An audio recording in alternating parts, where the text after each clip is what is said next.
వరంగల్ జిల్లా Narsampet medical college ప్రాంగణంలో ఏర్పాటు చేసిన విలేకరుల సమావేశంలో ఎమ్మెల్యే దొంతి మాధవరెడ్డి మాట్లాడుతూ సీఎం రేవంత్ రెడ్డి ప్రజాపాలన విజయోత్సవాల్లో భాగంగా మోడల్ స్కూల్ జాతీయ స్థాయిలో అంతర్జాతీయ 150 కోట్లతో పునాదిరాయి, 25 కోట్లతో nursing college, ring road under drainage, 4 లైన్ల రోడ్లు, 150 కోట్లతో అభివృద్ధి కార్యక్రమాలతో పాటు జర్నలిస్టులకు డబుల్ బెడ్రూమ్ అందజేస్తారని తెలియజేశారు.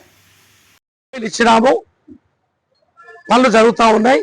రెండో విడతలో మీరు ఎక్కడైతే జర్నలిస్టులకి మరి ఏ కార్డ్స్ ఉంటాయిగా బిలో పావర్టీ అవన్నీ కూడా మీరు తీసుకోండి. ప్రభుత్వ పాలసీ మీకు అందరికీ జర్నలిస్టులకు అవకాశం వస్తే దాంట్లో, లేకపోతే దీంట్లో మీకు అందరికి కూడా ఇళ్ళ స్థలాలు కానీ ఇల్లు కానీ ఎక్కడైతే వసతి ఉందో అక్కడ ఉన్న కాడికి మీకు కూడా వారితో పాటు మీకు కూడా ఆ యొక్క వసతిని కల్పిస్తా తప్పకుండా అని చెప్పి ఈ సందర్భంగా మీకు హామీ ఇస్తా ఉన్నాను. Thank you. మరిన్ని అప్డేట్స్ కోసం మా ఛానల్ ని సబ్స్క్రైబ్ చేయండి.